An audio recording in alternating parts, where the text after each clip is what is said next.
I made it. Yay. Hello.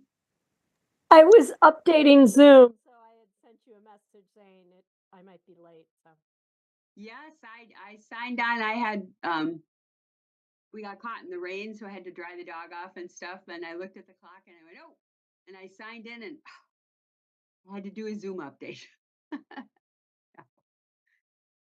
Takes time. Okay, I see that it is 5 o'clock. So I will call the March 13th, 2024 Transportation Commission meeting to order. Ariana, if you'd please read the instructions. Sure. Welcome to our virtual meeting. We are going to cover a few basic items before beginning. If you lose connection at any point during the meeting, you can reconnect by clicking the link or calling the number in your original email. To members and city staff. Members, if you are able, please activate your video and keep it on for the duration of the meeting. Staff, if you are able, please activate your video when you are speaking. Use the raise hand feature when you'd like to be recognized to speak or ask questions. Staff, click raise hand when you are asked a question. The chair will do their best to call on committee members in the order in which hands are raised. Lowering your hand will take you out of the queue. Members of the public who have registered to speak. The name you entered in Zoom must match the name you entered in registration. You will remain muted until called upon. The clerk will tell you when your time is up. After speaking, a member of the body may ask you a question. If you need to share documentation with the commission, please send it to the email listed on today's agenda. Chair, the floor is yours. Thanks, Ariana. Aiden, if you call the roll, please. Sure thing. Juliana Bennett. MGR Govindarajan. Here. Dina Nina Martinez Rutherford. Present. Barbara Harrington McKinney. Ann Kovich. Here. Robbie Weber. here, Denise Jess. Pepe Barros is excused. And then Darren Wozniewski. Present. Chris McCahill. Here. Nikki Vandermeulen. Bill Bremer. Here. And Harold Kleems. Here. Some folks might be updating Zoom, which I had to do. I don't see any. Connor isn't staff, I believe. Connor Mountfort. Should Connor be moved over to panelists? Connor, if you're, I might be remembering incorrectly. If you're staff with Metro Transit, would you please raise your hand? Okay, could you please move him over? Thank you. That happens with those Zoom updates. Sometimes people land over in the attendees instead of in the, I was just watching, and maybe Ariana, if you could watch for Denise and other folks in case they end up over there as well. Yep, I can do that. Okay, thank you so much.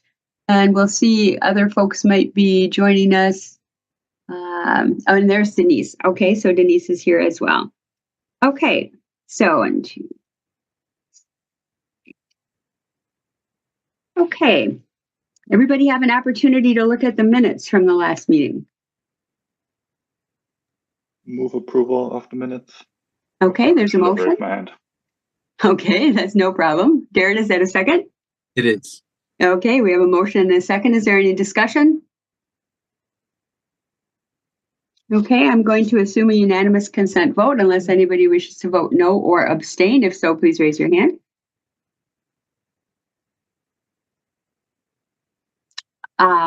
Bill? I will abstain. I wasn't at the meeting. Okay. Thank you. Anybody else? Okay. I understand from Ariana that we have some people registered for items not on the agenda wishing to speak. Is that right, Aiden? That's correct. Yep. Okay, why don't we go ahead and do that then? All right. So first is George Meyer of Randolph Drive, opposes and wishes to speak. And you have 3 minutes, George. Thank you very much, and thank you all for serving the city by being on this commission. It's very important to the citizens of Madison. I'm commenting about the Sauk Creek Greenway and the concern that, at least at this stage, alternatives have not been proposed by city staff to what has been the pathway going down, proposed to be going down the Greenway, which will result in many scores, if not low hundreds, of trees being lost.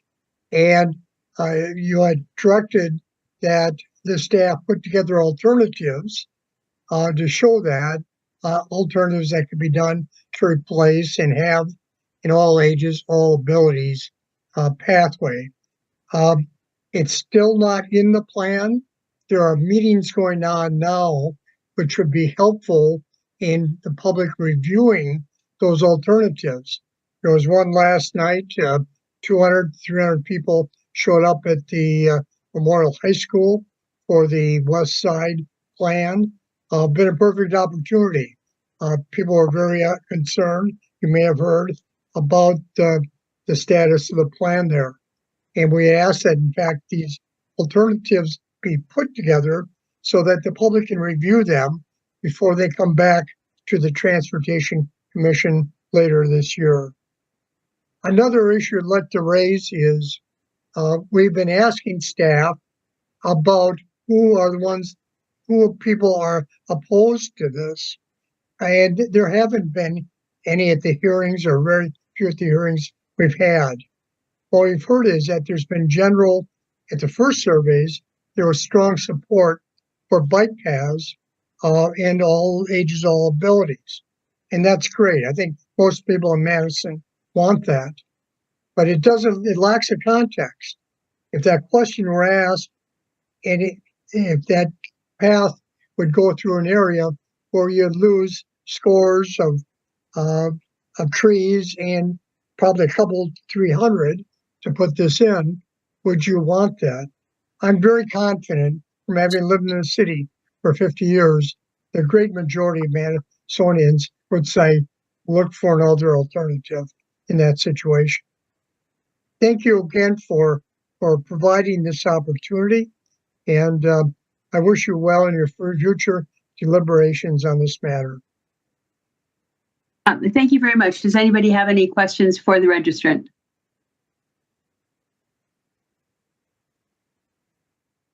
Okay, seeing none, who else do we have? Next is Jenny Iskandar of St. Lawrence Circle, opposes and wishes to speak. Okay, Jenny, you have 3 minutes. I'd appreciate an explanation on how the few driveways south of Sauk Creek Park negate High Point as an on-street alternative to the bike path in the Greenway.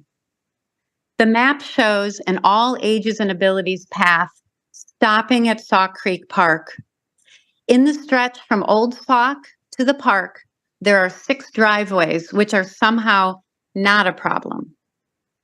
If inexperienced bikers are uncomfortable biking on High Point, it will be in this first stretch, crossing Old Sauk, and then negotiating the traffic calming bump out at Sauk Creek Drive. But from the park down to Tree Lane and even to Mineral Point Road, where the new wide bike pedestrian path will be, High Point is very wide and has light traffic. The one stretch that does not have painted parking and biking lanes has no driveways to contend with and rarely has parked cars.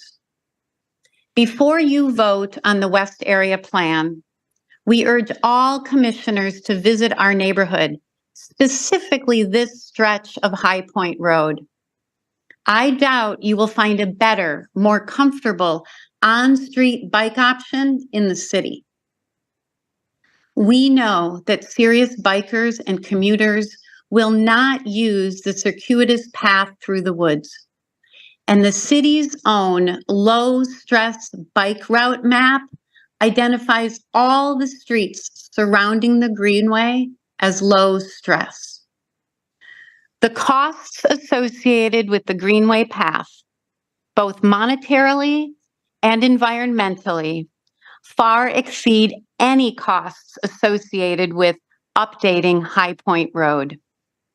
We ask that you please instruct the planners to extend the proposed shared use path on High Point to Tree Lane and to remove the path through the Greenway from the West Area Plan. Funds for this unnecessary and destructive path should be used to fill true gaps in the Madison Bike Network. Thank you. Thank you very much. Does anyone have a question for the registrant?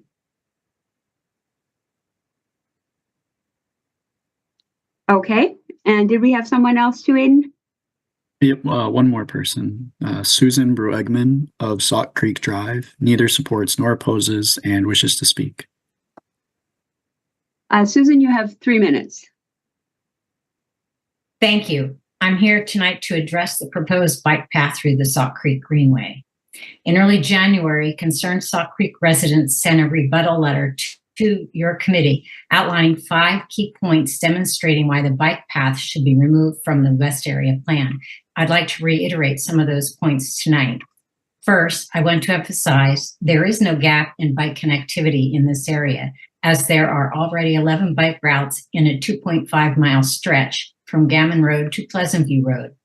Additionally, Westfield Road and High Point Road have been identified in the 2015 MPO bike plan as primary and secondary paths that run parallel to the Sauk Creek Greenway.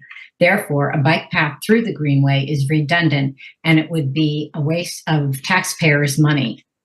Second, it's important to note that planners have misrepresented plans for the bike path through all of their meetings with us and the survey results, despite a clear majority of residents opposing the bike path. Third, city planners have marginalized community engagement, and last night's West Area Plan meeting was yet another example of pretending to offer engagement, yet not listening or caring about the majority opposition to the bike path. It seems that a bike path in the Sauk Creek Greenway is a done deal, and that city officials are just going through the motions of engaging the public with the intention of steamrolling through with plans for a bike path. Residents have put forth an extraordinary effort to become educated and informed in an effort to be heard and participate meaningfully and helpfully. The community expects genuine engagement and consideration for their views rather than the pretense of community engagement. As you consider the West Area Plan, I too urge you to visit the creek area in person so that you can see for yourselves the terrain, resources, and the problem areas in the Greenway. I am respectfully asking you to remove the Greenway bike path from the West Area Plan. Thank you so much. Thank you for your comments. Does anyone have any questions for the registrant? This item will be on one of our future agendas. Was that all the people that we had who wished to speak, Aiden? Yep, for item 1. Okay. And I think that there were items that were saved in Legistar on this topic under item 1. Was there anyone else registered who did not wish to speak that we should disclose? No, there was not. Okay. Okay. Thank you. All right. Any disclosures or recusals this evening?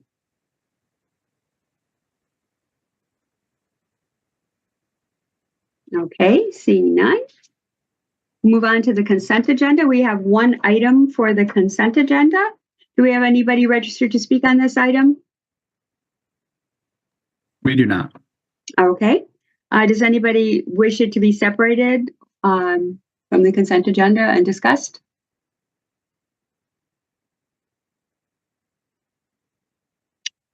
Okay, seeing no hands. So item 2, Legistar 2285 is proposed for the consent agenda. Do we have a motion? Darren? I move approval. Alder Martinez Rutherford? I second. Okay, there's a motion and a second. Assuming no discussion, just in case, I'll wait a second and see. All right. I'm going to assume a unanimous consent vote unless anybody wishes to vote no or abstain. Okay. Now, we're going to move on to item 3, but I do want to, as we welcome Lieutenant Jennifer Hanna and Yang Tao to talk about the 2023 year-end traffic safety report, that we do have a public hearing that is scheduled to start at 6 o'clock. So if for some reason we are not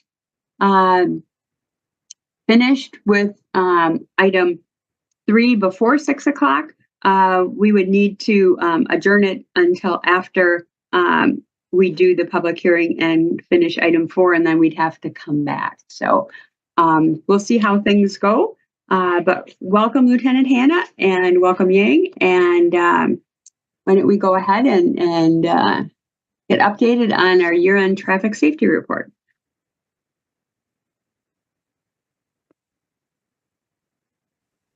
Good evening, everyone. Thanks for having me at your meeting. Hopefully by now you've all had a chance to look at the fourth quarter reports that I sent to Aiden back on February 20th. Has anyone not seen that report? Okay. Am I able to share this PowerPoint? I'm not sure how this works, Sure. so I could potentially screw this up. That's okay. I would likely not be able to do it myself because I'm not very into screen sharing, but you should be able to share your screen. Correct, Ariana? Yes. Yep, everyone has to remove. All right. Well, let me know if this works. Can you all see that? Yes. If you could just put it in slideshow format, that would be great. Then we'll just see the slides. Oh, Anne, you're asking a lot of me. Let's see. What's that under? So it's at Oh, here we go. I got it. bottom right of a screen. Here you go. I think.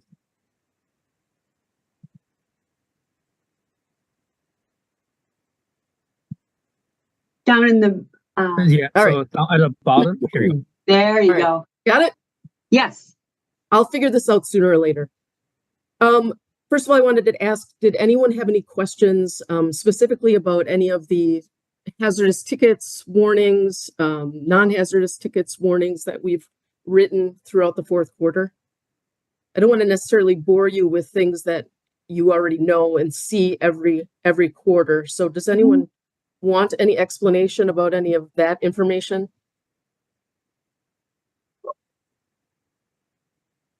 Questions for Lieutenant Hanna on that particular part? All right. That information is all collected by our traffic PRT and our analysts, and a lot of that comes from the police database. So it takes a lot to get those numbers, and we're quite the team as far as getting that done. But you can see the graphs, the numbers, how the totals pan out to previous years, 21 and 22 for hazardous violations. If anyone has any questions about that, you can reach out to me and I will explain any of this.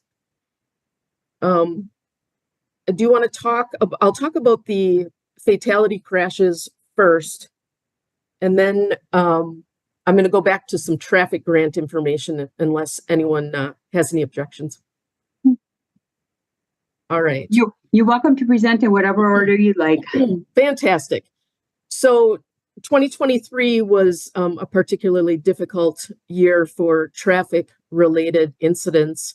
There was a total of 15 crashes that resulted in 16 fatalities. However, I do want to be clear about one thing, and that is fatality crashes involving a suicide or medical event. Eventually, those, once they are cleared by the Fatality Analysis Reporting System team, once they are cleared as truly medical events or suicides, they remove those from the statistics. They're not considered a fatality crash. So we had a couple this year. If you look back at some of the reports that I presented, there were a few that meet that criteria. And I know Yang asked me to reach out to FARS, and so I got this explanation from them. And I'll tell you that verification comes from the death certificate, but they will accept an unqualified assertion by the coroner or ME that the cause of death was suicide or a medical event. Verification typically takes 2 to 3 months, but there are a handful of cases that can take much longer for them to get the verification figured out. I think that's probably all you need to know about that, unless anyone has any questions about that. So if I could just clarify, so they're included in the numbers that we'll be seeing, but then they'll eventually be pulled back out? Correct. And that is done by this other team. They're the ones responsible for that. And so they stay in the numbers until FARS removes them from the numbers. And again, that's based on verification that they receive from the ME or a death certificate. Any other questions about that? All right, so in the fourth quarter of 2023, we had 2 traffic-related fatalities. First one was on November 10th, 12:41 in the afternoon, Packers and Manly, somewhere around that area. Motor vehicle versus motor vehicle. The victim was traveling east on Packers prior to the crash. He attempted to make a left turn from Packers onto Manly Street.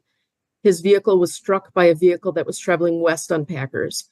That suspect driver was actually racing another driver, but fortunately or unfortunately, that other car was not involved in the crash itself. However, we did end up arresting that gentleman, and we can talk about that in a second. I don't know if this is something that's important to you. I include this in our law enforcement subgroup. Some people want to see this, the age of the victim and the suspect. So I've kind of summarized everything here. Victim was 77. He was wearing a seatbelt. The weather that day was clear and dry, and he was not suspected of having any drugs or alcohol in his system. The suspect is a 39-year-old white male. It is unknown by me that if he was wearing his seatbelt. That was not noted in the crash report. He was speeding, racing, driving recklessly. We did suspect drugs and or alcohol. However, since I wrote this report, I was informed that he did not have anything in his blood, which I'm absolutely shocked about. So this was just 2 cars racing, and the poor victim was in the wrong place at the wrong time.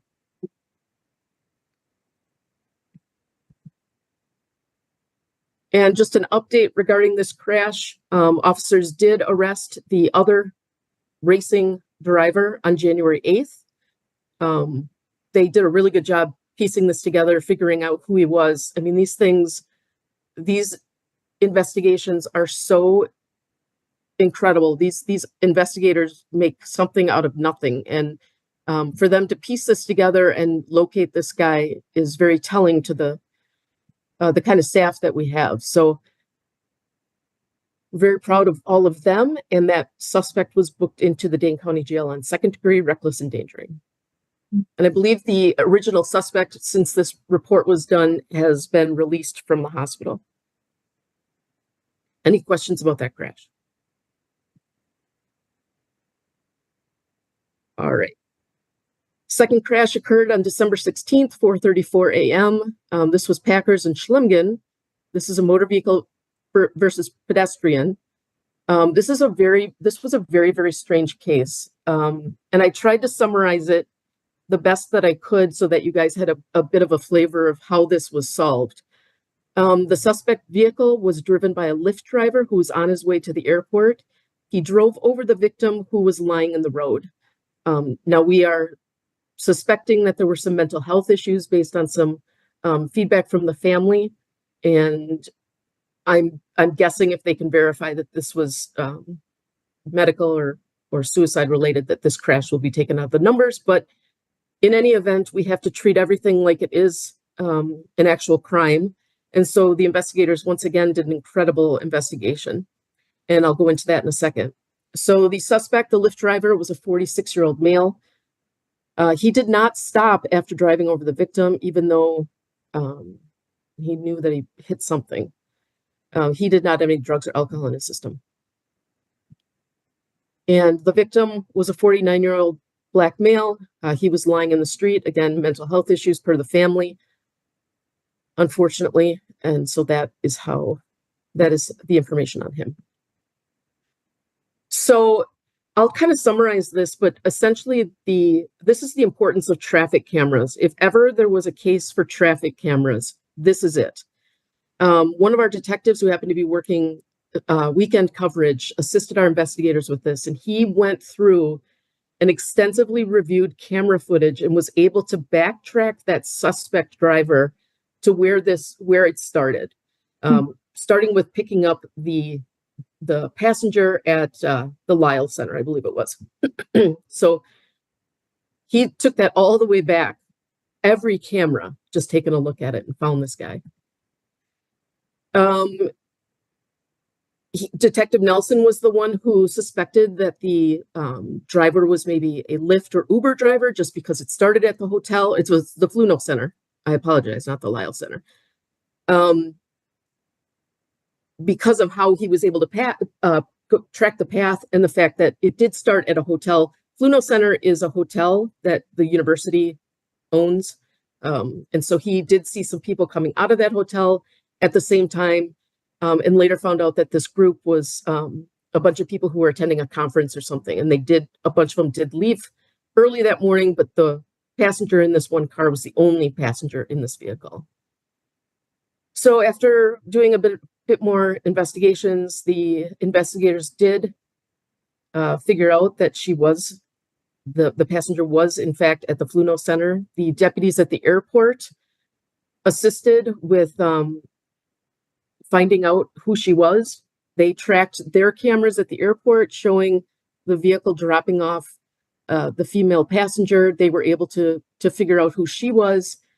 She was a young lady in her early 20s who was extremely shaken up about this, but did not call the police. And in fact, she told our investigators that her dad yelled at her for not calling the police because there were a lot of weird things that were happening that night, and her first instinct should have been to get out of that van. So they figured out who she was. She gave a statement, which really kind of gave us the information that he knew he hit somebody. She knew they hit somebody.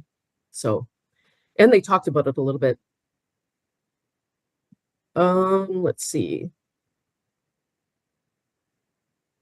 I think I covered pretty much everything at this point. Does anybody have any questions about that case? It was so amazing how this got solved, you guys. It's just incredible the work that was done with these cameras to find. We would have never figured this out probably without the help of those city cams.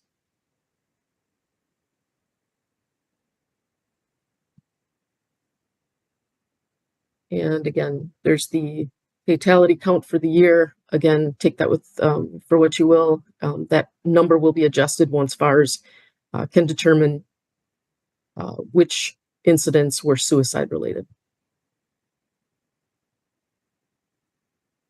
All right, I would like to go back to our grant activity because I think that I have some stories here that will actually give some context to what goes on during these traffic grants.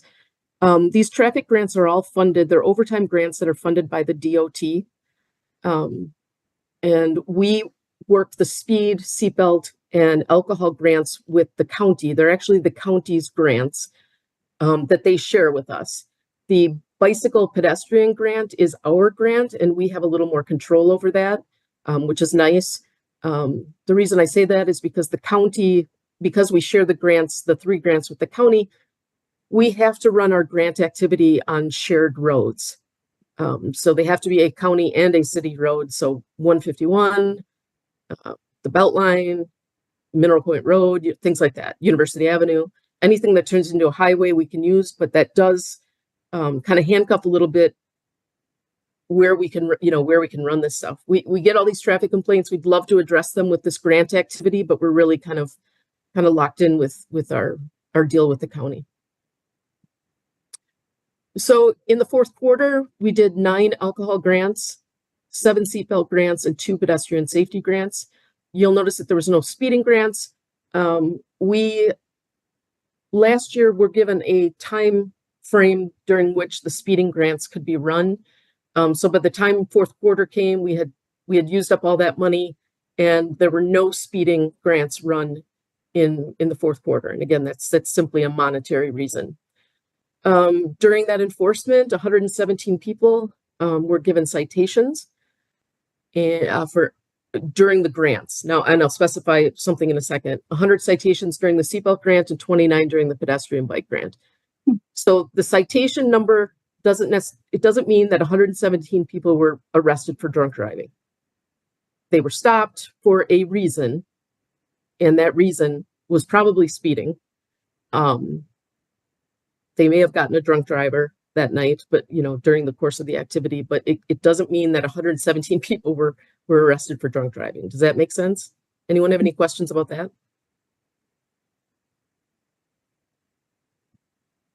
All right, and then there's the chart that's in the presentation. You'll see again, now that you know that certain grants aren't run during certain times, maybe some of this will make a little more sense as to why some of these months are blank with no grant activity.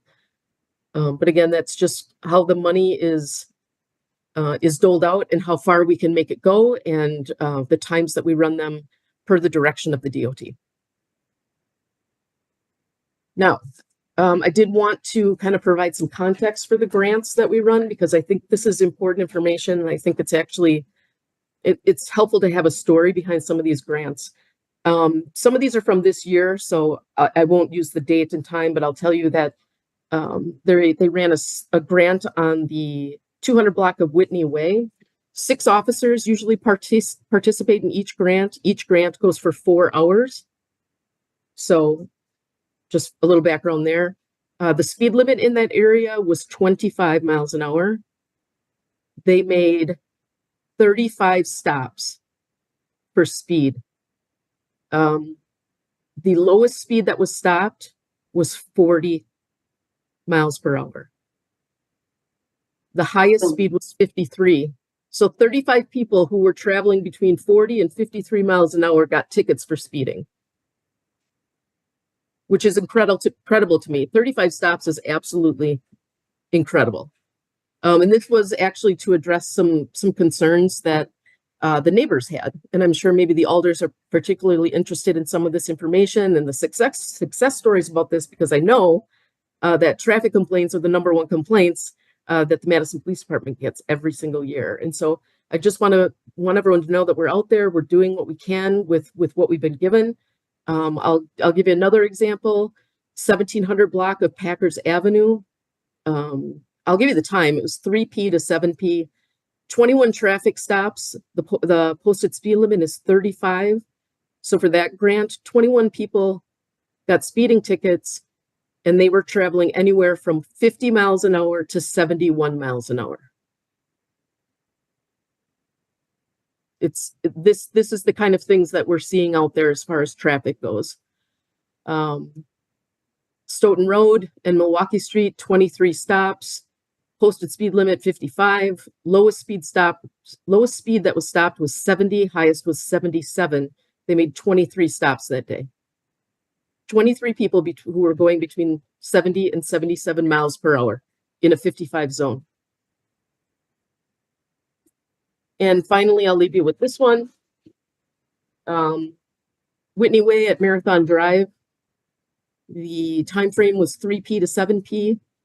Officers made a total of 32 traffic stops. 1 car fled. Posted speed limit in that area is 25 miles an hour. Officers wrote 31 tickets, speeding tickets, to people who were traveling between 41 and 51 miles per hour in a 25 zone.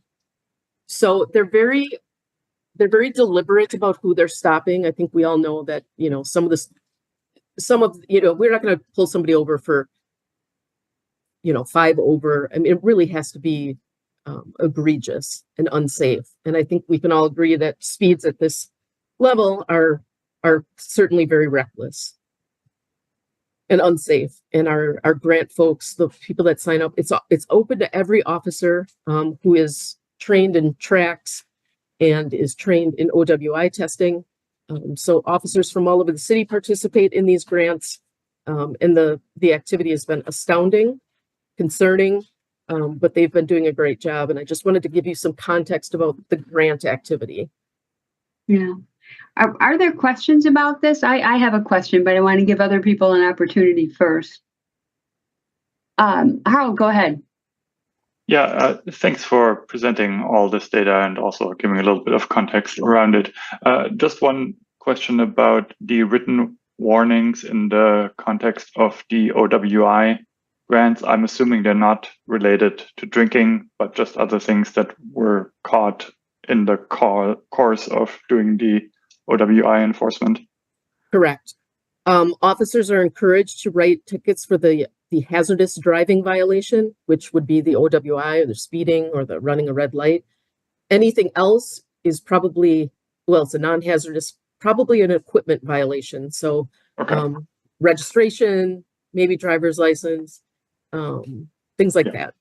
Okay, that's what I figured. Thank you. Yep, of course. Thanks, Harold. Darren, go ahead. Thank you. And question, this all, calculates totals by grant activity. What about these activities that aren't funded by grants?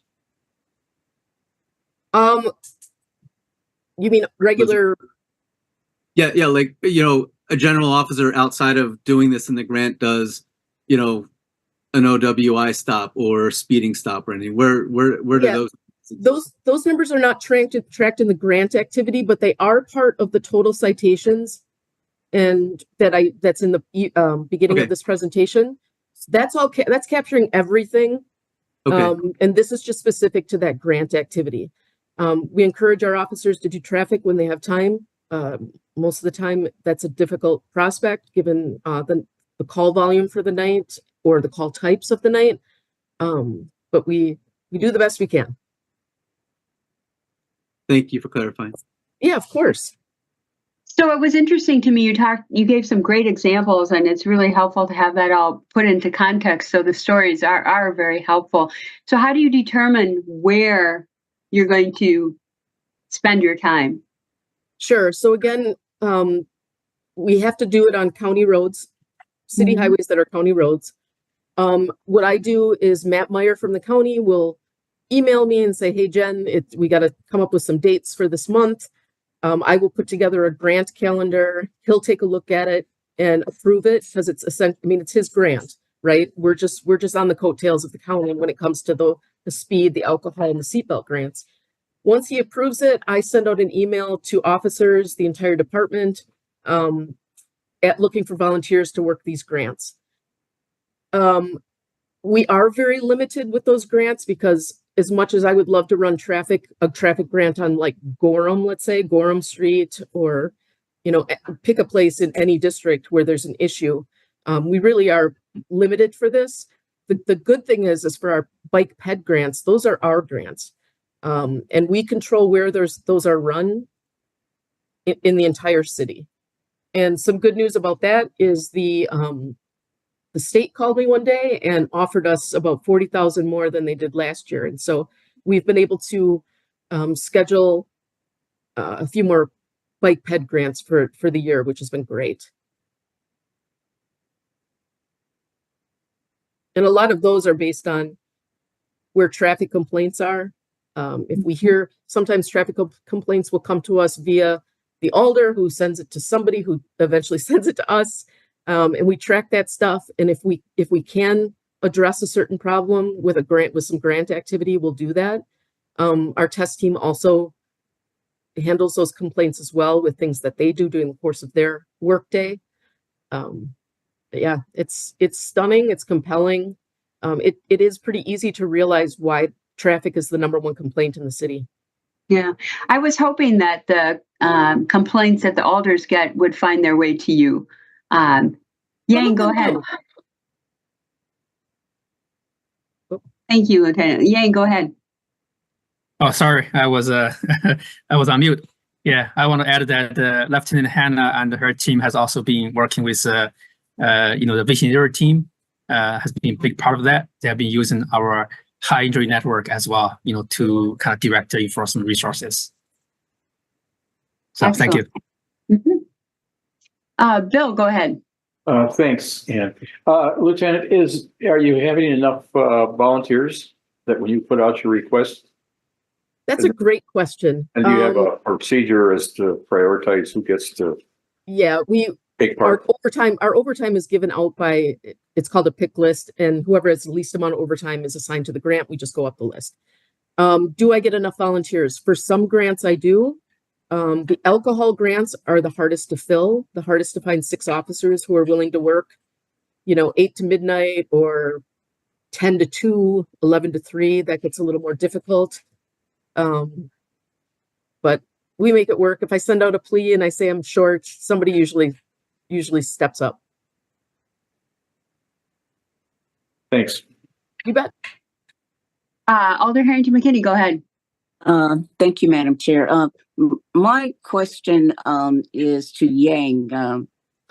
So, Yang, you mentioned that with the Vision Zero, you're able to allocate some funds toward this initiative.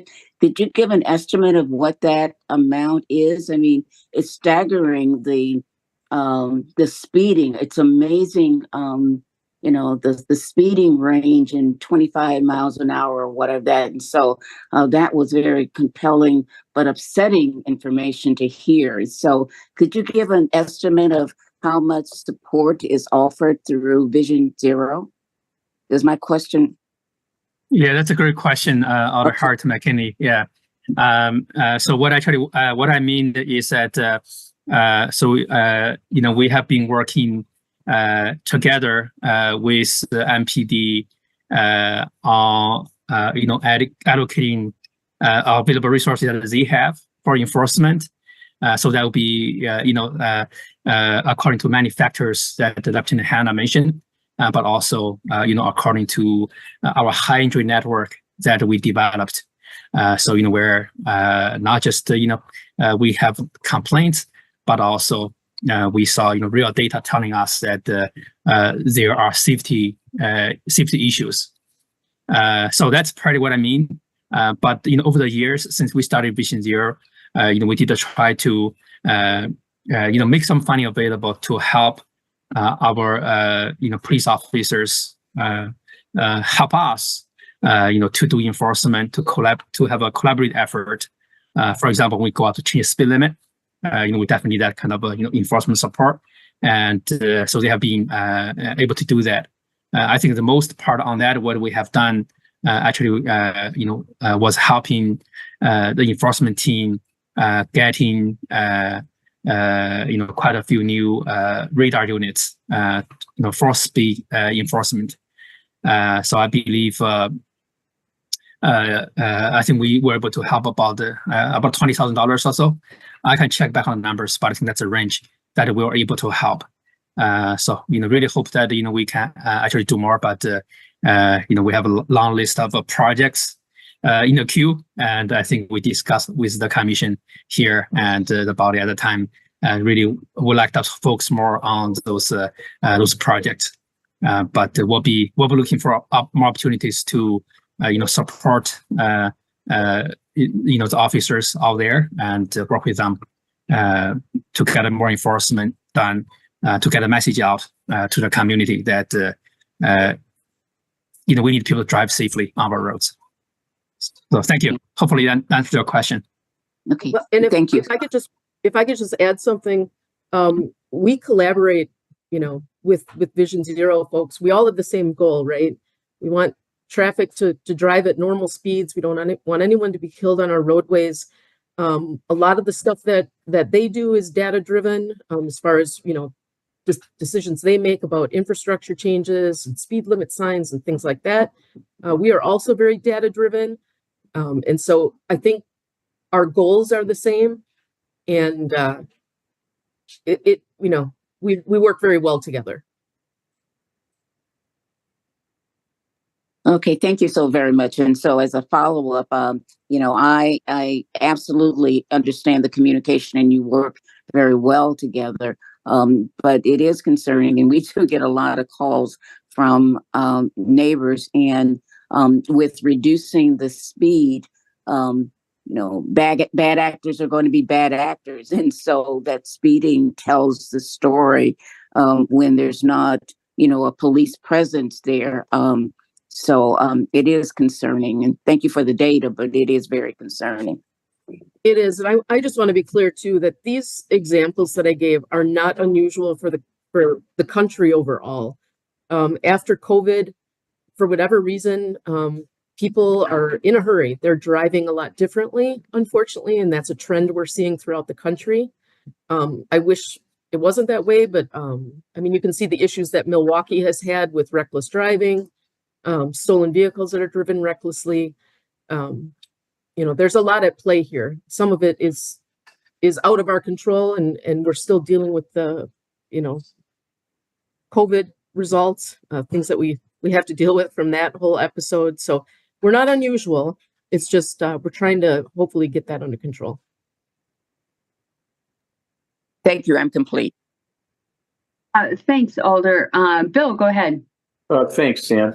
Lieutenant, again, I guess, the data is absolutely essential to where you do your test officers and where you do your grant activity. But I guess just anecdotal, are you getting, speaking with officers of the types of violations? My own personal is that I've seen more red light running and red light and running stop signs that I've seen in a long time. And I just wonder, is that something the officers, are they sensing that same thing besides speeding? I mean, speeding, we're all aware is not getting any better. It's getting worse.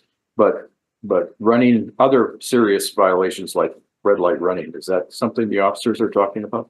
Absolutely, 100%. And that is citywide. The districts, we have 6 districts. They will work with amongst themselves to come up with some sort of traffic enforcement, when time allows. Again, due to calls for service and types of calls.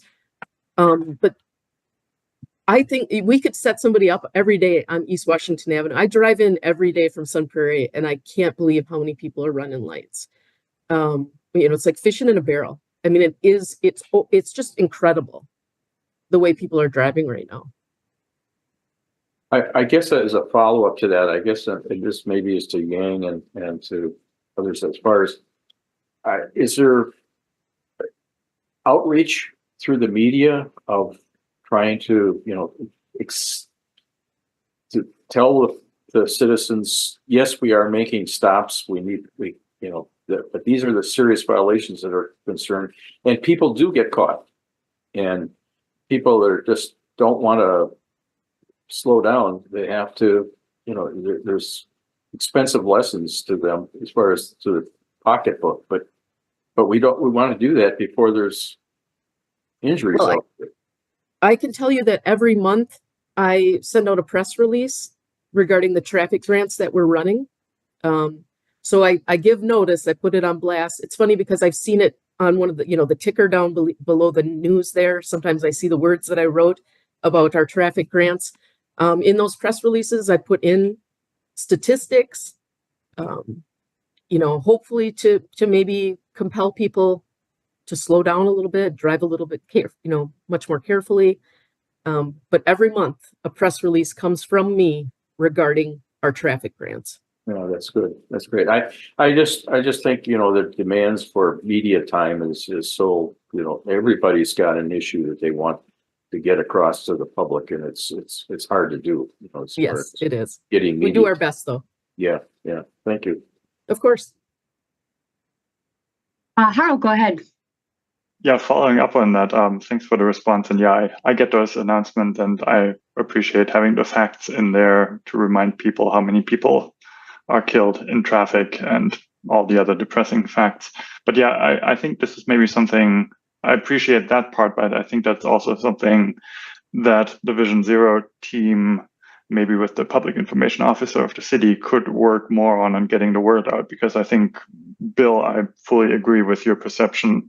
Stop signs, stoplights, turning right on red without even slowing down. I think that has really gotten worse. And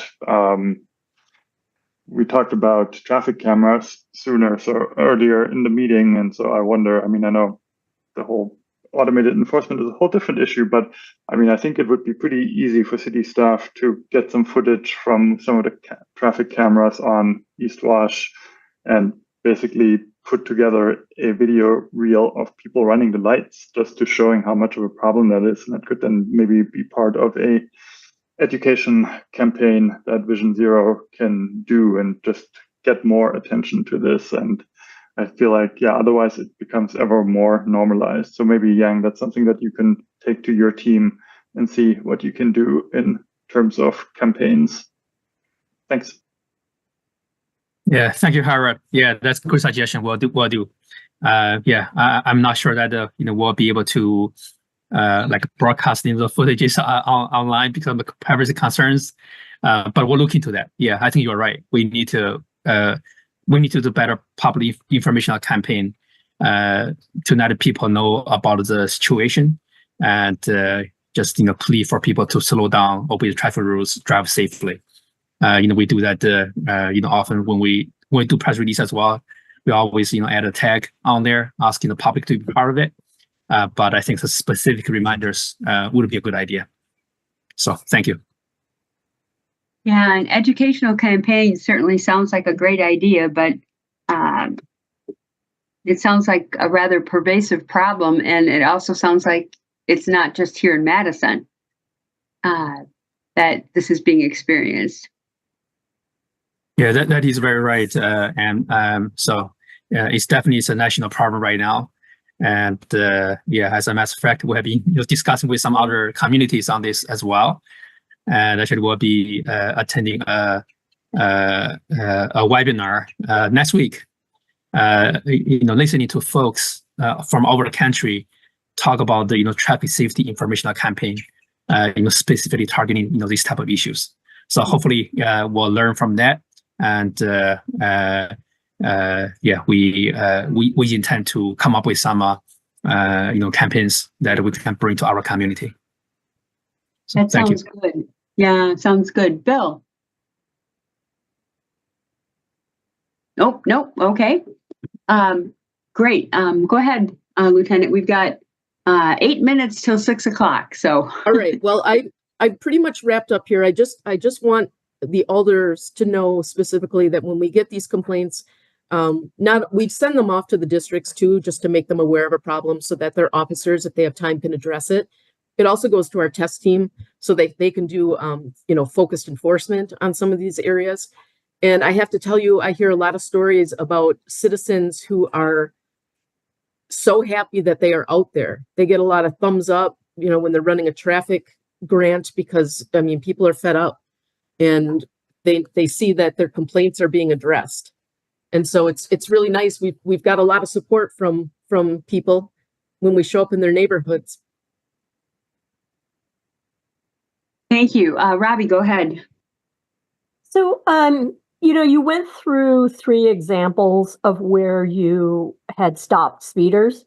Mm-hmm. And I don't think those numbers were in any of the slides. I'm wondering if just generalized, you could send out some of these examples, because I sometimes on social media see people complaining about, quote, speed traps. Mm-hmm. And I just want them to get the perspective that they're not stopping people that are going 5 over, that this is a really pervasive problem and that this is dangerous.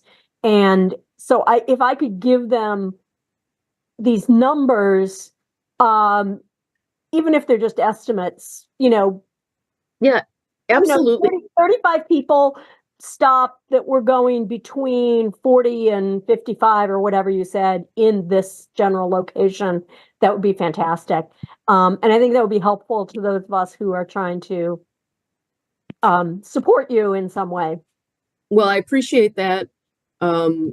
and I will provide you some of that information because I do think it's important. Our officers have a very high threshold for some of these things because they don't want it to be perceived as over enforcement or whatever people think about speed traps, right?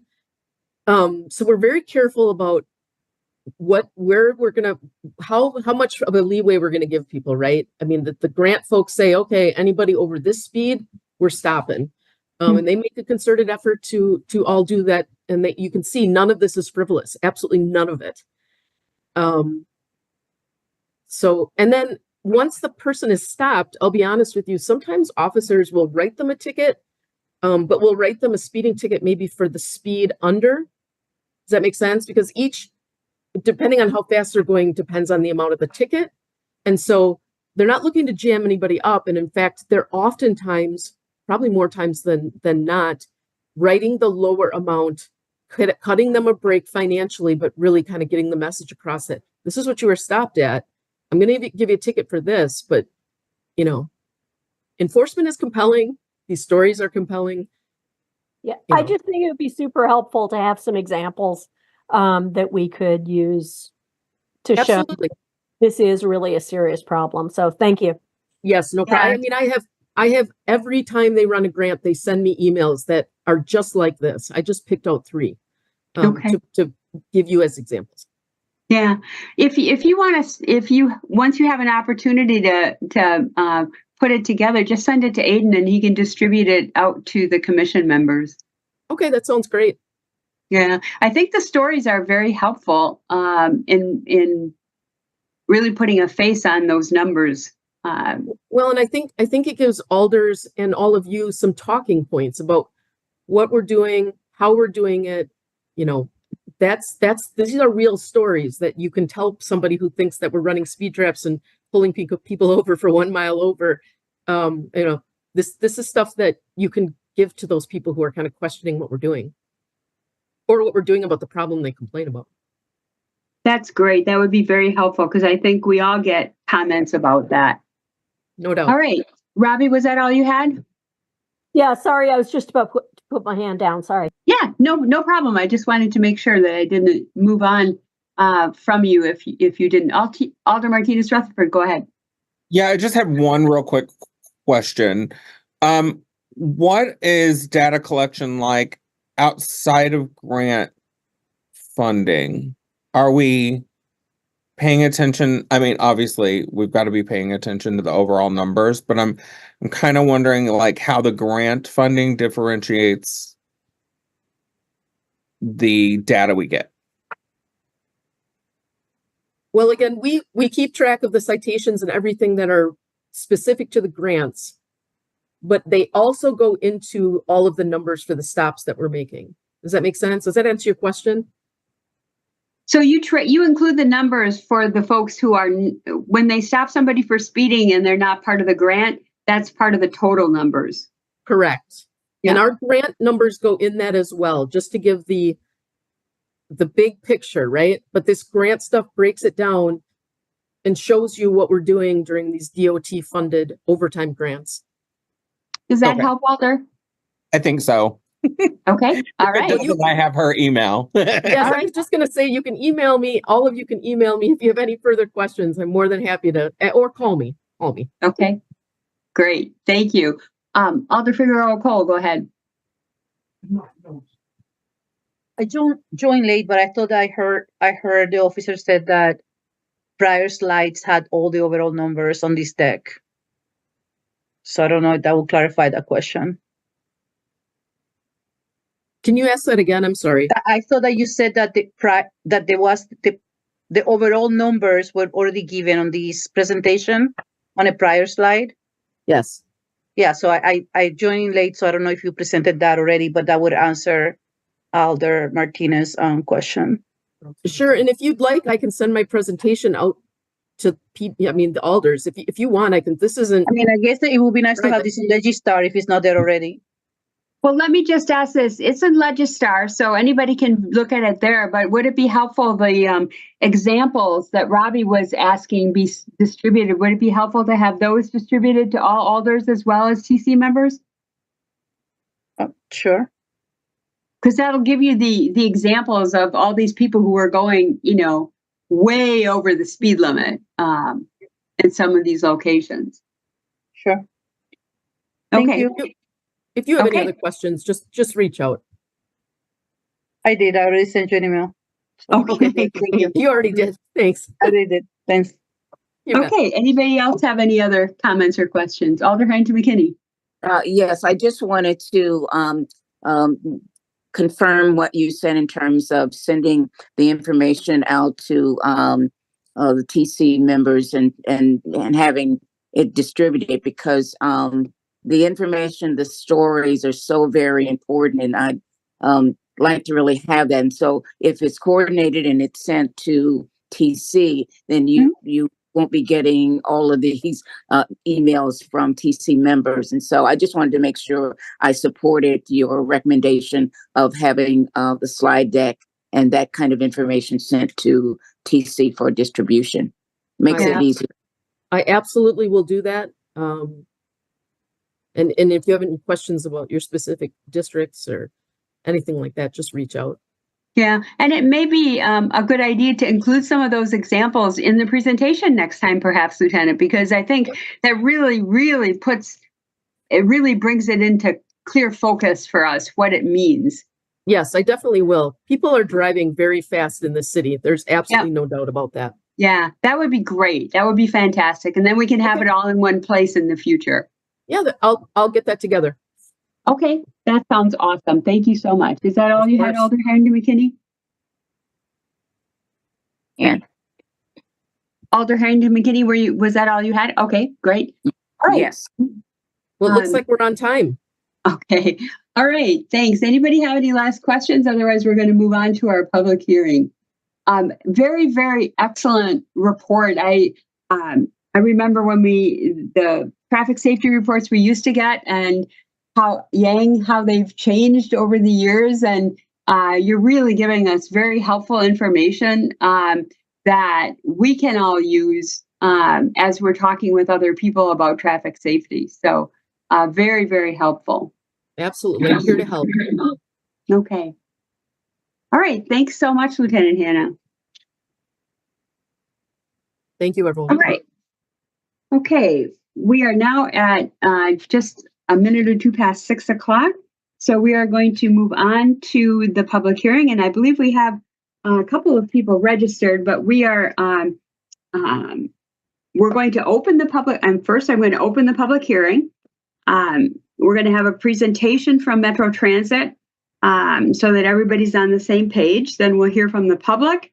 And certainly Metro Transit can maybe provide us a brief summary of the comments that they've heard from people.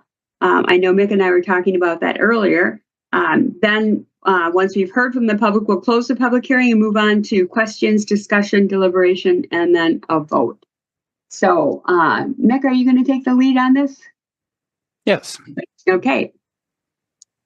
Would you mind if I, as part of the presentation, do you mind if I talk about some of the feedback we received so far? That would be great. Okay. All right. So today I have Justin, and I also have Sean, whose team did the equity analysis, and also Jesse Stammer, who did the outreach and also monitored the feedback we received. So they're all available tonight to answer questions. Some quick updates from the last meeting. In the last meeting, I talked about our new fare system that is account-based, where you can receive multiple ride discounts without paying in advance. And actually, I'm going to share my screen quick. I don't have a lot of slides, but I will share what I have.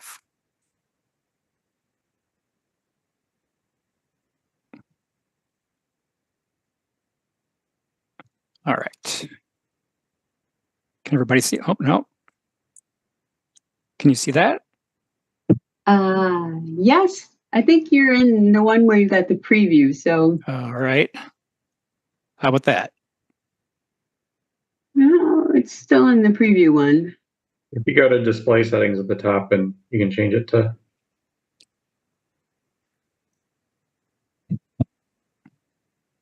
Yeah, swap presenters and view. There you go. There you go. There we go. All right. Thank you very much. All right. So I mentioned like I said, multiple ride discounts without paying in advance through fare capping. And this is the fare capping we're talking about.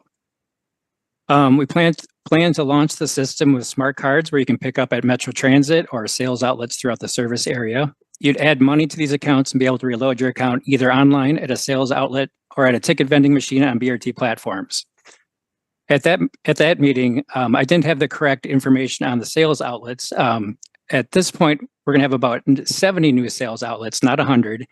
But the locations are pretty much the same. You can pick up or reload a fast fare card at outlets that'll include Quick Trip, CVS, Walmart, Walgreens, Dollar General, and Speedway location throughout pretty much Madison, Fitchburg, and Sun Prairie area. Excuse me, Mick, for Denise's benefit, since I don't think you distributed these slides ahead of time. Sure. So this is what you're showing here, the fare cap prices, but this information was in the other material that was distributed. Yes, and I'll say that ahead of time, Denise, that everything that is on these slides is in the packet. I just took screenshots of the packet. Excellent. Thanks, Mick. Yes.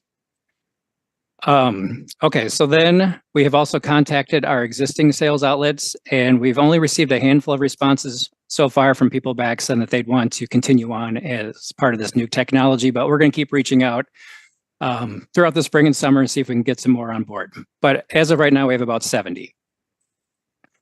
So some of the feedback we got a lot of positive comments and received a lot of questions to the call center. Most of the questions were rather basic, like how do I get a smart card?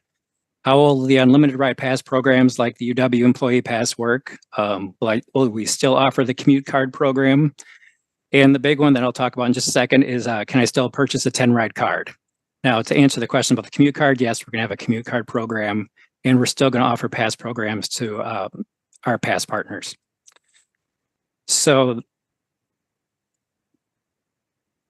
here is the big one that we'll talk about. So one of the big issues that came up this week is our proposal of phasing out 10 ride cards. And there were some inconsistencies in the documents that we put up in Legistar, so we just wanted to clear up and talk about that ahead of time. We included 10 ride cards as a transition fare item. We can create 10 ride cards with our new system, but we're proposing to phase those out at the end of 2025. So we're not asking you to approve that as part of the rollout plan. We're asking you to approve the fare tariff structure to implement the account-based ticketing and the fare capping system with the half-price fare program as described in the rollout plan. But we'd come back to you in 2025 and request approval to stop using those transition products. We're not asking you to approve eliminating the transition products tonight. Other comments that we got this week is there was comments about the not being able to purchase reduced fares at the BRT station vending machines. You can load your card at these machines at a reduced rate, but you aren't able to purchase a ticket at a reduced rate at these machines because we can't verify your eligibility there. There's also some concerns about changing the system while we were implementing other service changes at the same time. And there was questions about whether or not you could use Apple Pay, Google Wallet, or contactless credit cards. And that feature is actually coming. It just won't be coming until around March of next year. We also did an equity analysis where we did find in the analysis that there was an impact to low-income riders by us phasing out paper transfers. We're making up for it by expanding the low-income half-price fare program. So basically anyone can sign up for the half price. Anyone that meets our eligibility standards can sign up for the program, as opposed to us having limited passes available right now. And we're going to have an expanded retail network, and we're going to have those BRT vending machines and then free distribution of the fast fare cards in 2024. So that's how we're going to mitigate the issue found in the equity analysis. And that's what I have to lead us off. And so we could go to everybody else unless there's questions before we go. Okay, why don't we hear from the public, and then you can be available for questions and discussion and deliberation. Okay. Okay. Robbie, can we wait for the questions till after we hear from the public? Would that be all right? I think this just might clarify a little bit in case people are bringing this up. Okay, go ahead. When you reload your card, you're just putting money on it, not a certain number of tickets. Is that correct? That is correct. Like you're putting $10 or $25 or something. It doesn't necessarily mean, 5 rides or 20 rides or something like that. Correct. Okay, thank you. Okay, good clarification. All right, Aiden, who do we have? So our first is Jordan Rouse of East Washington Ave, supports and wishes to speak. I don't think I see anybody though. There's somebody with a phone number but no name. Ariana, how do we tell who that is? Yeah, so the number is not coming up in the registration report, so should I let them speak to say who they are? Sure. Can you please tell us who you are? Phone number 1715-937-4988. Hello?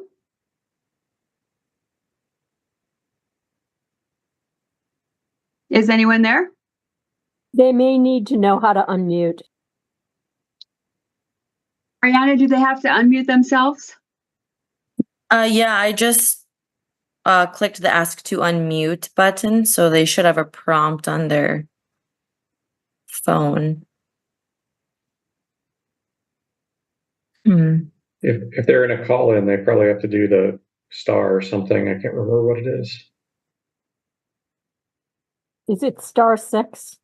For some reason, I'm thinking it's *6, but I'm not certain. Is there anyone there?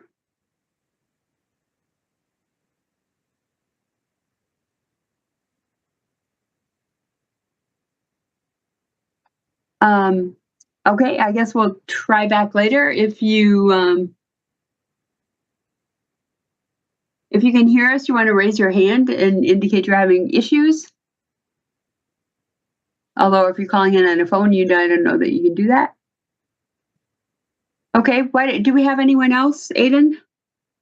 Yep. The other person is Josh Olson of Raymond Road, supports and wishes to speak. Okay, I see Josh there. Josh, you have 3 minutes. Go ahead.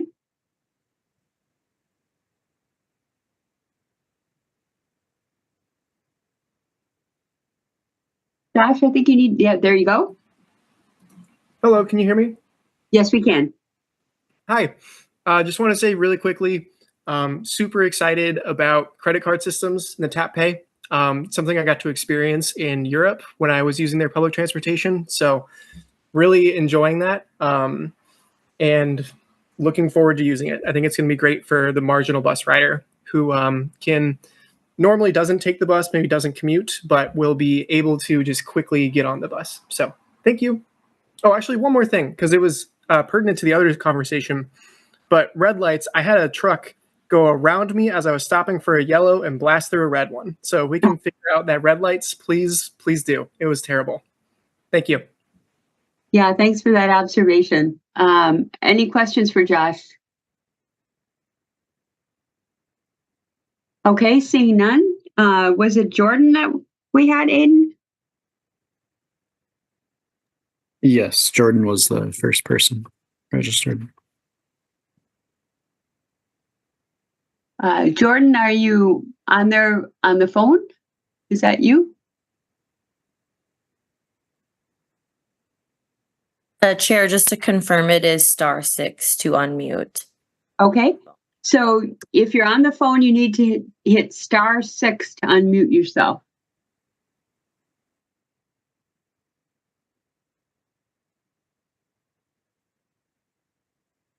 You still show as muted on our end.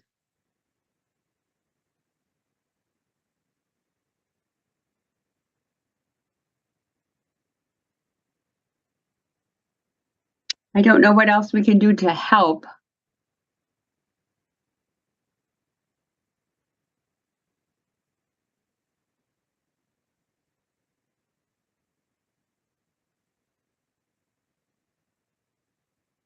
If you're on a computer, you just have to hit the unmute or *6 if you're on the phone.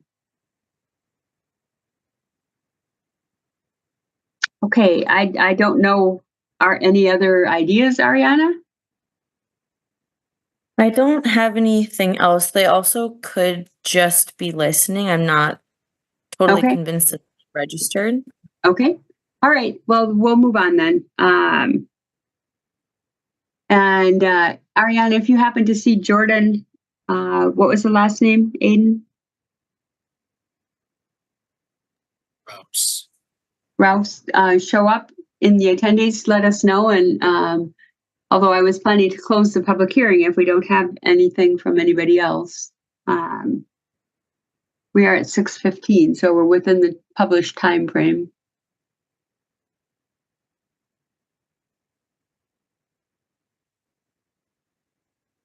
Okay. I'm tempted to leave the public hearing open for just a little bit to see if we have Jordan come in.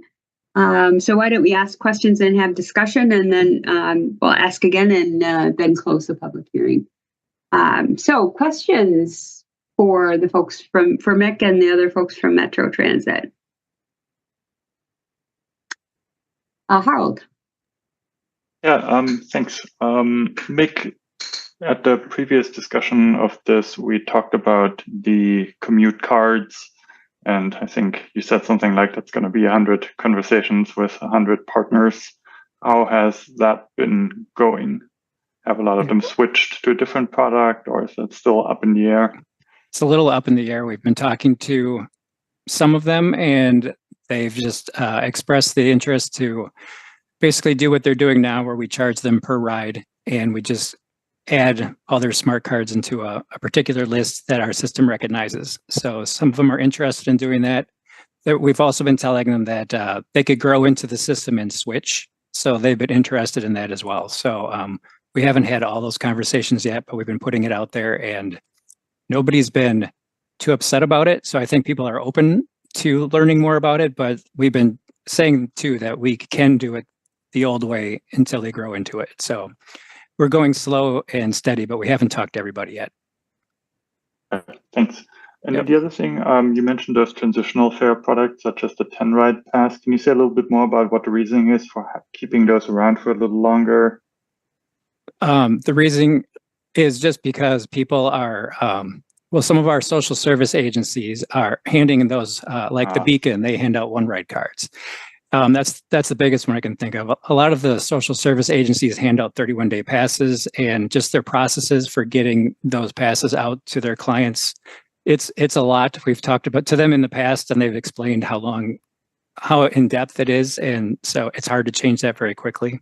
So that's one of the reasons for keeping them. The 10 ride cards, that is also, there's some people that have, as I was in the feedback, they were concerned about that price being different. And Justin, did you want to say something on that? Go ahead, Justin. Yeah, I just wanted to chime in on the 10 ride card thing. So again, it's a discounted, I think it's what, 17.50 for a 10 ride card that can be used over an extended period of time. And so it's not really a volume rider discount. It's really just somebody who's willing to pay up front for 10 rides at once discount. And so I think we should, consider that. There's really no way to replicate that into a fare capping type scenario, because there's no defined time period for it. They could use one ride every month for 10 months.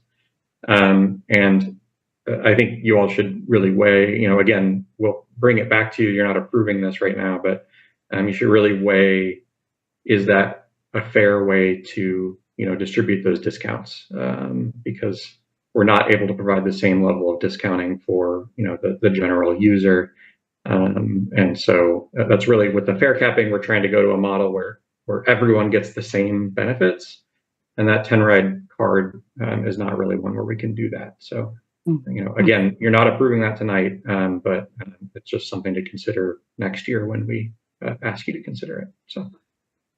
Okay, thanks. That makes sense. I'm an owner of multiple 10 ride cards in various kinds of my wallets and pockets. So, yeah, but I think it makes sense to eventually rethink those. Thank you. Thanks, Harold. Denise, go ahead. Thanks, Anne. I have three things, and they're all accessibility related. So Mick, I wanted to make sure I understood, because I saw in the public comment, and I wondered about this as well, that there was quite a bit of concern about the fares for people with disabilities and older adults, that reduced fares. So did I understand you correctly that you can reload the card at the BRT station, but you have to get the card through Metro, because you've got to do the eligibility determination? Correct. And that eligibility determination would just be one time. Then we would set up an account with that half price fare. If we did the ticket machine, there'd be no way to verify that person has that eligibility. Yeah, that makes total sense to me. I think that'll be probably something really important to communicate on, because when I read the public comments, I think there was a lot of concern that, at least my interpretation was that there was a lot of concern that people who were doing the reduced fare wouldn't be able to fill their cards once they had them at the BRT station. So probably just a messaging thing to work on. And I don't know if you all can connect with the Disability Rights Commission on that too, because I think there might be misunderstanding about it. Okay. The other thing that I read in the comments, and I had been wondering about as well, is where the kind of the fare scanners will go. Now I know I watch and hear from folks with mobility devices when they board. It's really difficult to, get the ticket into the fare box. So are these going to be, whatever you do for swiping or however this works, is that going to be lower so that it's more at wheelchair and mobility device height so that it's accessible? Kind of what will that look like? Justin, can you help us with that one? Yes. So the answer is yes, it will be at a more accessible height. So the way these devices right now are fare devices, you basically have to be over top of them looking down. Right. To really functionally use them, and that's a challenge. The new devices will basically be mounted facing to the side, so that if you are, no matter at what level your eye is at, you're kind of always being able to use the device on the side. So you don't have to. It's not facing up where you've got to look down at. It's facing to the side where you can look at it from kind of any angle in this direction, and they will be mounted at ADA compliant heights. Great. Then related to that, I guess I'm going to have 4 questions, sorry. Related to that, for those of us with vision loss, that is often a challenge, getting the ticket into the slot, so is this this fare card a ticket into the slot thing, or is it a tap thing? I know when we get to the Google and the Apple Wallet, it'll be a tap, which will be awesome. But for now, how does that work? It'll be a tap. The card will be a tap onto the reader. Okay, great. And we actually, when we were selecting the vendor, we did a lot of, we were basically trying to see if we could trick it. If we put the tap arm really quickly and pull it away to see if it would still read, and it did. I was trying to get it to not read, and I was unsuccessful. So awesome. It's very, very receptive to it.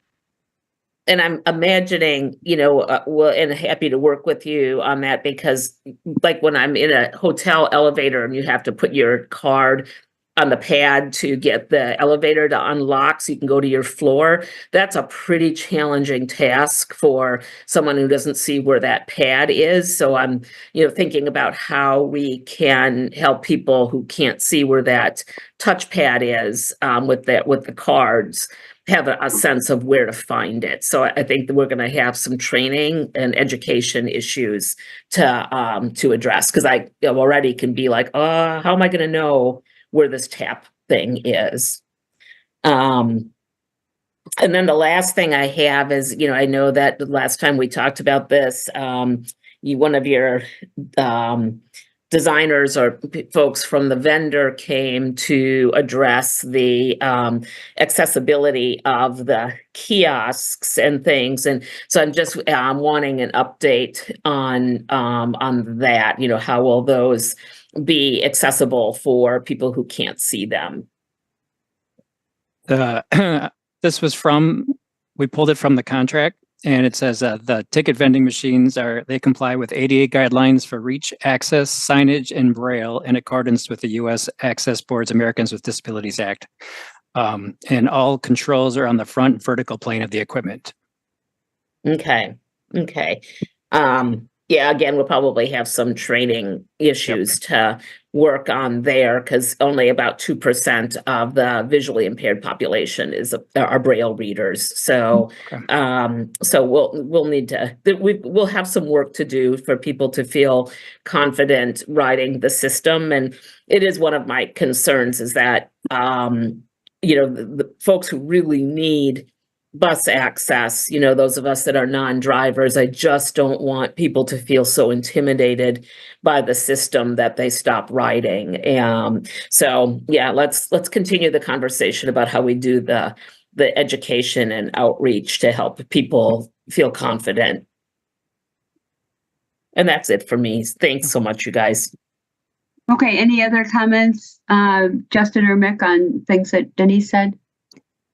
Only that we have 2 staff dedicated to outreach and training, so we would be glad to set those up, and we'll have more people in the summer. We'll have ride guides and yellow vests out this summer to help people as well. So yes, we'd be definitely willing and able to help with that. So Denise, it would be great for you to, it sounds like you plan to connect with them to, help arrange sessions for the appropriate groups of people that you can get together to help with that training. Yeah, well, I can work with Jason Belengi from Access, and we'll have to think about how we do it, because for folks to get to a training session is a transportation hurdle.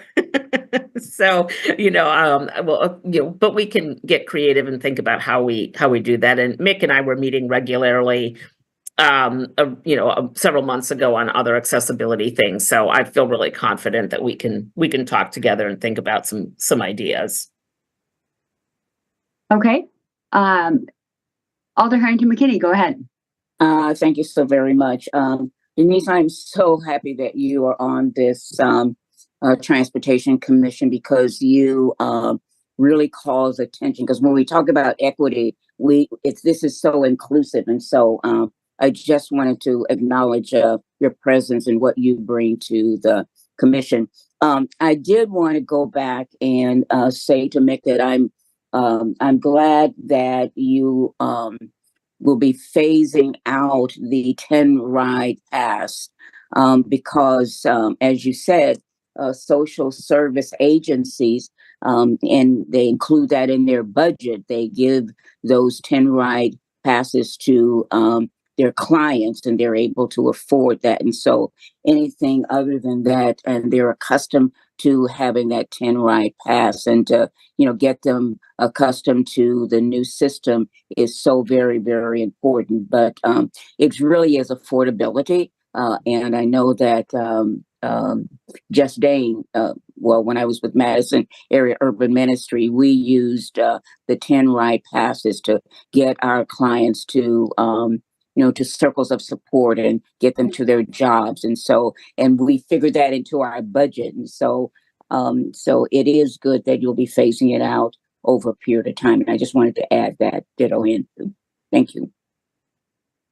Hey, thanks, Alder. Alder Figueroa-Cole, go ahead. Thank you. And I'm supposed to be in park, so give me a second here. Okay. I have 5 questions. I'm going to make them real quick. If you can, yes and no questions, because I got to go. So can I still use cash if I haven't had time to go and get me a card? Will the bus accept cash? The bus will accept cash if you're on a local route at a regular bus stop with a pole and a blue sign. But if you're on at a BRT platform, you have to use cash at our vending machine. And then buy a ticket to get on the bus. Thank you. How do people report a lost card? Will they get a replacement? And if yes, how much money would a replacement be? We're talking about $2 for replacement. You just call our call center and we would work with that person to get them a new card. And on that note, can people report a replacement for current Yes. tickets? Current passes? Yeah, we're going to do a transition period this summer where we're going to have, I'm not sure how we're going to do it yet, but basically people will give us their old fare items and we'll give them that dollar amount and we'll put that on the smart card account. Okay, and will people get notifications that their dollar amounts, that their accounts are empty or close to get empty? There's going to be a feature that you'll be able to monitor how much money you have left in your account. There's going to be a feature coming next year that it'll auto add from like a whatever, like if you have a checking account or credit card, it'll auto add additional funds into your account. But that's not something we're going to launch with, but that's coming in 6 months. But you will be able to monitor it online or at a sales outlet how much money you have left. And will this only be a card thing, or would it be an app, or would it convert into an app thing where you just use your phone to scan in or whatever? We're starting with cards, and then there's going to be an app available in later months, and then we're going to have credit cards next year. No, I mean, but like, will you be able to use a phone app for this? Yeah, we're not right away, but we do have an app that's going to be available at some point. Okay, and I'm going back, asking for a friend. Just kidding. If you lost your bus pass today, your 30-day or year pass or whatever, is there a way for that person to request to report a stolen and lost and get a replacement or not today? Right now, Jesse, you want to remind us on how that works? Right now, no. Okay, I'm literally asking for a friend, but yes, that's all I got. Thank you. See you guys later. Bye-bye. Thank you so much.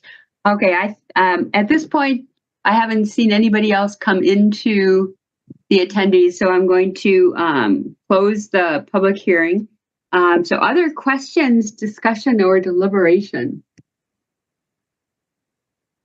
Had a lot of information at a couple of meetings here on this. Denise, go ahead. Yeah, I apologize because I think you've probably answered this question before, but just thinking about unbanked folks and how do they access this program? You can go to a sales outlet and get a card and load money onto account by using cash by going to a sales outlet, and you can put it on your account at a sales outlet, or you can come to Metro and do it the same way. Okay, or thank you. BRT station machines. Or a BRT station machine. Yep.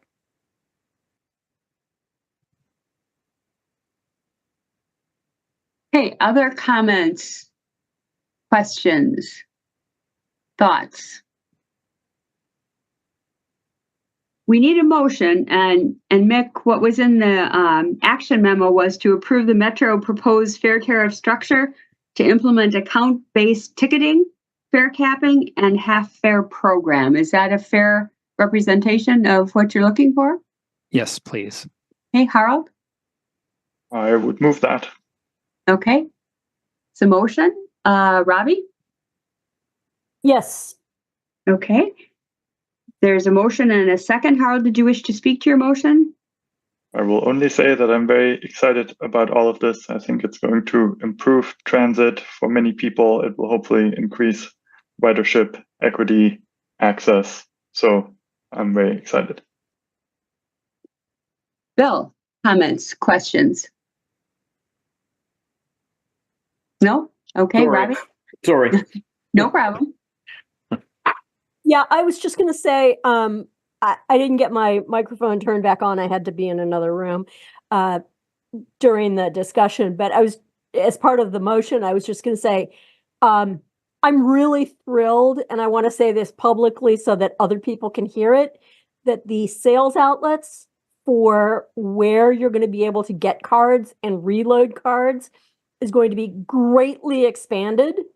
It looks like, according to the information we got, Walgreens, CVS, Quick Trip, Walmart, and maybe they're looking at some other ones, will be participating. So there'll be a lot more locations.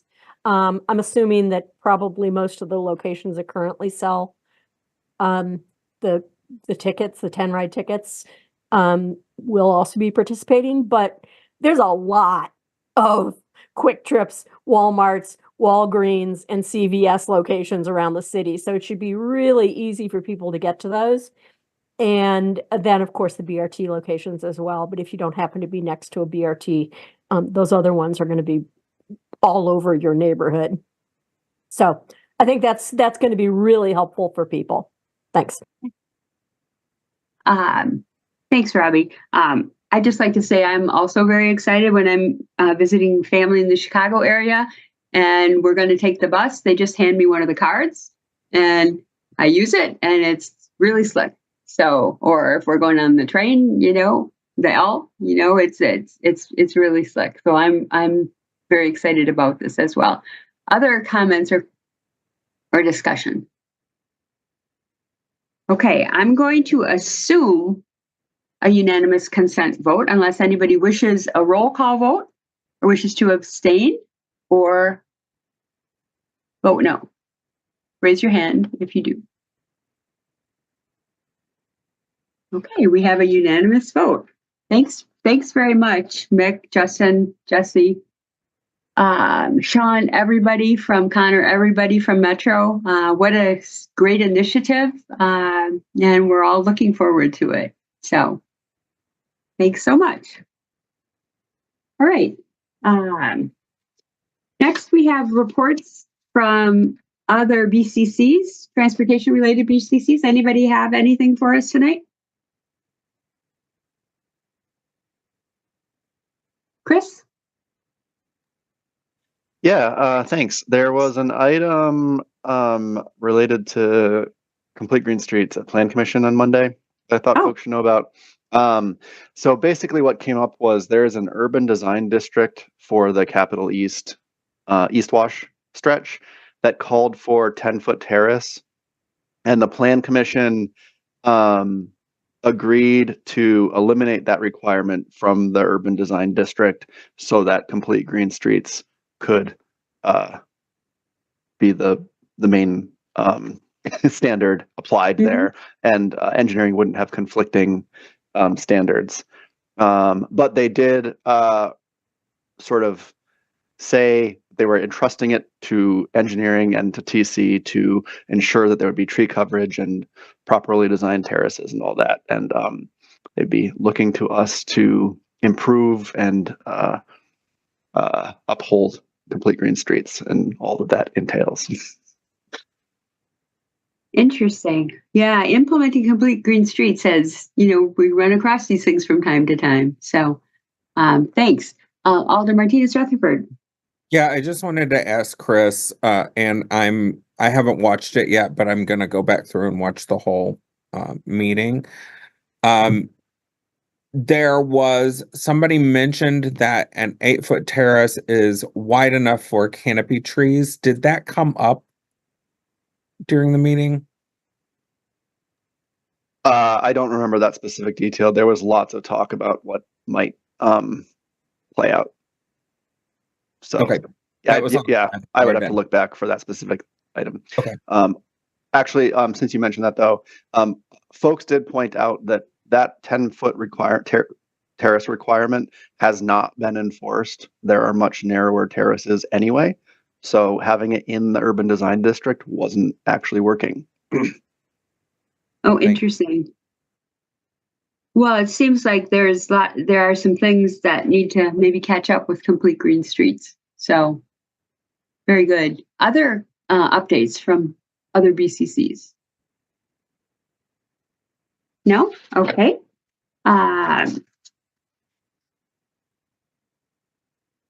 Announcements.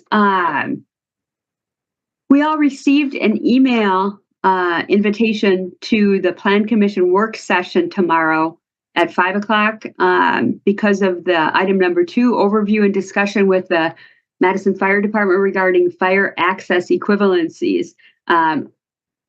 More detail and a continued conversation of what we discussed at our January 31st meeting with regard to, we looked at Complete Green Streets policy and fire lanes and some of the conflicts that we had there.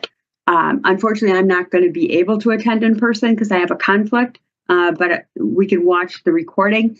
Again, in-person meeting, my understanding, no Zoom access for this particular meeting, but I just wanted to make sure it was on everybody's radar. So I sent an email last night with the details and also with a link to the presentation.